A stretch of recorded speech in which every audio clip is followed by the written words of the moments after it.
So, Ming became a member of our family 15.5 years ago. We adopted her in early 2002, a time so long ago that Jackson was still attending primary school and we had only been living in our St Andrews house for a couple of years.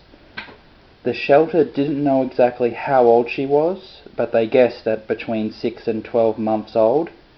So we decided that, for the sake of clarity, we would celebrate Ming's birthday on approximately the anniversary of the day we adopted her, February 12. It was Jackson who picked her out. I didn't know why he chose her or what thoughts were going through his mind, but she was the one he picked. We needed to give her a name. She was an unknown mixed breed cat, but we thought we could detect a bit of Siamese in her, so we decided to give her an Asian-style name. But what would it be? Mum nominated China, Jackson wanted Ping, but I won the day with my suggestion of Ming. By the time Ming came into our family, we had had Bob for about 12 months. You could not imagine there being two cats so completely different from each other as Bob and Ming. Bob was 8 years old, was a fully grown cat. It was obvious that he had been a family cat in his younger years, because from when we first adopted him, he almost immediately became comfortable with our domestic routine and slotted in quite comfortably into our family. We obviously didn't know what had happened to Ming during the first 12 or so months of her life, but it was clear that she had had a horrible and miserable and terrifying kittenhood. She may have been abused, neglected, or starved. In any case, in the months immediately after joining our family, she was utterly hostile towards all of us, especially Mum, but generally she sought to avoid all forms of human contact. She would not allow you to pat her or pick her up, and if you tried, she would hiss at you and bite you in order to get away. There was a brief period of time after we'd had her for about a month where we seriously considered taking her back to the shelter, because her behaviour was just so bellicose and violent and harmful that it was almost impossible for us to keep her as a pet. But we persisted. Even while she seemed almost incapable of love, we kept the door open with our offers of affection and kindness, hoping that it would eventually pay off. Looking back now, it seems almost certain that had we handed Ming back over to the shelter, that she wouldn't have found another home to go to and would have been put down. So the fact that Ming was able to live such a long, full life was due especially thanks to us being a particularly patient, tolerant, persistent, and enduring family. For a long period of time, Ming remained the black sheep of the family, where she essentially kept to herself, didn't communicate with anyone, showed no affection to or interest in any of us, and only ever came near us when it was time for food, and during those times it was more like a temporary truce rather than a peaceful settlement. We still considered her to be part of the household, and she was always counted in the roster of family members. But when it came to actual activities inside the house, she was completely absent. No matter how much we tried to love her and care for her, she seemed very cold and aloof. Imagine a scene at our old house in St Andrews in the middle of winter. In the lounge room area, in front of the fireplace and TV, with the carpet and 2 couches, there would be situated all the humans plus Bob and Gypsy, as we kept warm and were watching something on the TV. Sitting at the top of the stairs, still able to stay warm because of the St Andrews house having one big room and hot air risers, but who sat alone, there was quiet and reclusive Ming. Later on, after many months of waiting, Ming did decide to come down the stairs and join us in the lounge room area of the house. But she wouldn't sit on the couch or on someone's lap, like with Bob and Gypsy, but would situate herself in that gap underneath the fireplace. It was perfect for her, because she was able to stay nice and toasty, building up all those nice warm spots across her body, without having to physically interact with anyone. It wasn't until we'd had her for about 5 years that she had built up enough trust in us that she could tolerate prolonged and somewhat affectionate physical contact with a human being. She was now willing to jump up on the couch and sit on someone's lap and get patted, but she would always sit upright, so that it was only her 4 paws that made physical contact with the lap. Her body was always positioned in a way so that if the situation looked dicey, then she could immediately jump off at a moment's notice. It took yet another year before she realized that she could actually drop down and lay down on someone's leg, which was not only more relaxing and comfortable, but was better able to stay warm. The watershed moment for Ming came during the 2007 and 2008 period, which was the time when we moved houses to Diamond Creek and we lost Gypsy. This was the period of time when Ming seemed to have mellowed out, shed away most of her coldness and emotionlessness, and became much more of a normal social family cat. Maybe it was because without the cat cage system in St Andrews, and instead us leaving the window open, Ming could come and go whenever and wherever she pleased, giving her more control and freedom over her life. And without Gypsy around anymore, this meant that she was our only remaining pet, and maybe because of this she no longer felt on permanent guard against nearby enemies. Whatever the case may be, that 10-year period from 2007 to 2017 was the golden time in Ming's life. If we were ever going to ask the question, what is Ming's legacy? This would be it. The fact that Ming was able to overcome her traumatic and painful kittenhood, become acclimatized to living in a house despite everything, to be able to overcome her fear of human beings, so to be able to become a friendly and loving companion, is testimony to the power of love, friendship, patience, and persistence.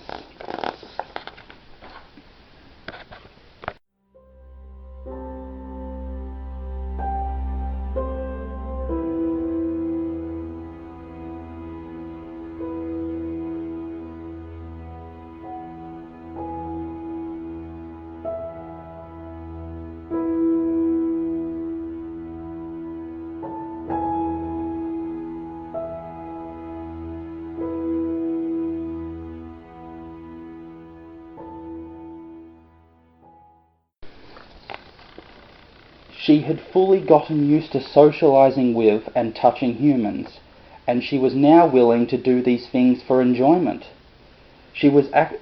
Now she actually enjoyed sitting on people's laps. It reached the point where if anyone ever decided to come into the lounge room and sit down, they would almost guarantee that Ming would sit down on their lap and demand pats. Another revelation for Ming was realizing that coming into bed at night and sleeping next to a human body was a great way of staying warm, to the point where during the winter nights she would sleep in or on one of our beds every single night. Over the years, Ming had many favorite spots around the house to nap. There were the back seats on the dining room table, the arms and heads of the 2 couches, and, of course, Jackson's pillow. That's right, nothing would stop Ming from getting to that pillow, no matter what tricks he employed. For a period of about a year, Ming had this quirky habit of wanting to rip up all the paper she could get her hands on. She would just approach any paper within her reach, and without thinking or second-guessing, she would start tearing it apart. It reached the point where we had to institute a family rule that there could be no unsupervised paper left out in the open. But then, just as quickly as the habit arose, it soon disappeared, and Ming would then just leave alone, and then Ming would just as well leave alone all the paper left out in the open, almost as if she never had shown any interest in it ever. For a cat, Ming had one of the strangest tastes in food, and there was seemingly no pattern or logic to any of it. There were some circumstances where she would eat a certain type of meat, but other circumstances where she wouldn't, perhaps depending upon the cooking style or the sauce used. Sometimes she would give a piece of food a sniff and just walk away, and other times she would chew into it and not swallow, and the food would just fall out of her mouth and onto the floor and making a big mess. And on the other hand, there were all of these non-meat foods that she really enjoyed eating, where as soon as she caught a smell of them, she would instantly go over to whoever was cooking and ask for some.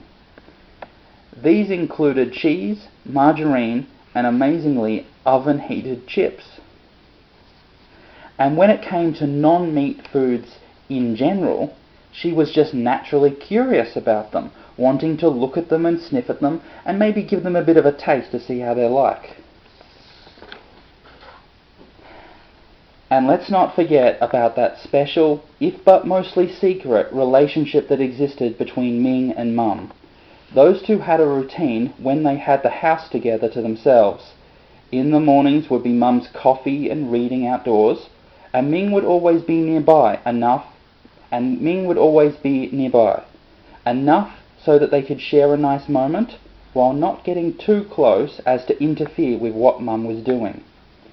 And then, in the afternoon, Mum would go back inside for lunch, nap on the couch and watching some TV, and Ming would join her, and maybe share in some of that lunch, if it was to her liking. Her relationship with Mum might be the most understated, but nonetheless important parts of Ming's life.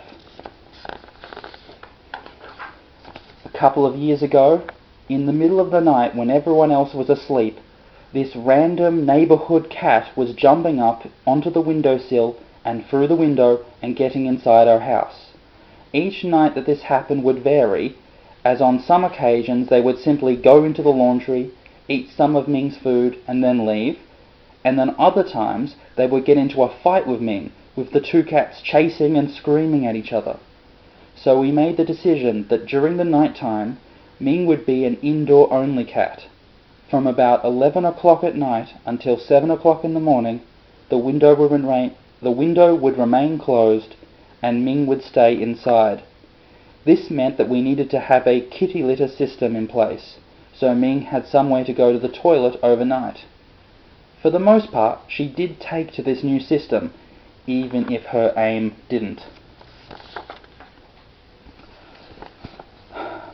I have spent so much time alone with Ming over these past 10 years, so it feels incredibly unsettling to have her gone all of a sudden. But countless hundreds of occasions I would be sitting at my desk working late into the night on some project, and Ming would be there nearby, either sitting on my lap or sleeping on my pillow. She was always there nearby, offering me company, asking me to share in some of my food, and wanting to get some pats, but never too far away.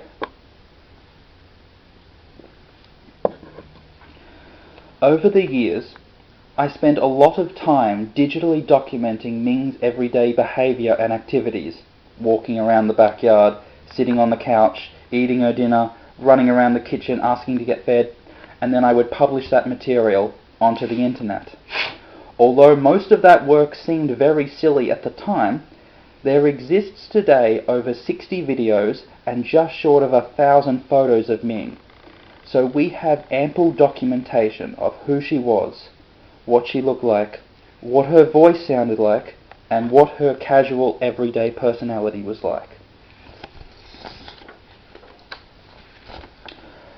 Right up until the very last day that she was with us, Ming was living an active and happy life. She was eating her canned dinner at night and her cat biscuit snacks during the day. During the warmer weather, she would go outside and sit in the grass, and when it got colder, she would go back inside and sleep on either my bed or the couch. Every night she continued to sleep in bed with me, under the covers, curled up into my chest, with her front paws and chin resting upon the bicep of my mattress-adjacent arm. Since losing Ming, the first thing that I noticed about what has changed is all of the little things. When I'm going about my daily routine throughout the house, there's dozens of little things that I used to do because of Ming. There's dozens of things that I used to do because of Ming. When I'm grating cheese, leave a little on the windowsill for her to eat too. When I go into my room, leave the door slightly ajar so that she could come in and see me if she wanted. When I go to place something on my bed, make sure that she's not asleep under the doona covers so that I don't hurt her. Making sure that there's biscuits by her bowl for her to eat and milk in her saucer to drink. And now I'm coming to the realization that I don't need to do any of them anymore, and it fills me with such melancholy and somberness. So much of my domestic life, on a normal hour-to-hour routine, no longer has the same purpose or meaning, and it all seems so pointless and unimportant now. And then, a few thoughts later, as the full weight and consequence of all those little things begins to bear itself down on my mind, I move on to thinking about the big things. I then realize just how much of a loss this actually is. I personally have had Ming for a majority of my life. We adopted her when I was just 13, and we had had her for 15 and a half years. For so much of that time, she has played such an important role in my life, being a companion and confidant. A welcoming face to come home to at the end of a long day, someone non-judgmental and patient whom could be confided in, a friendly personality who will come and cuddle with you when you seemed lonely. This gigantic gap that Ming has left in all our hearts is testimony to the immense role she played in our lives. We will not forget her easily. She has made such a tremendous contribution to our lives, to this family, to our household, that life will never be the same without her.